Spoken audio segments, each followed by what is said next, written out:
When my exams were on, my mother just had to be in the house. She couldn't leave the house when my exams were on. It was a very neurotic child.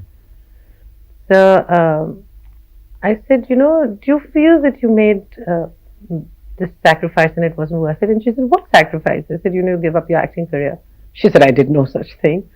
I just didn't like the parts that were offered to me. And I said, really? And she said, of course, that wasn't a thought in my head, but I didn't like the parts that were offered. And also because acting had become a burden for me, because she's the kind of person who believes that when you're playing a particular part, then if your vein is cut open, the blood that should come out should be that of the part. She belongs to that school, you know. And so she played some very heavy parts, and that it started playing on her nerves, and, you know, she was a nervous wreck, and she just didn't do it for those reasons. So my mother is, I think, well aware of herself as a feminist, but her family is very, very important, and that's perfectly possible.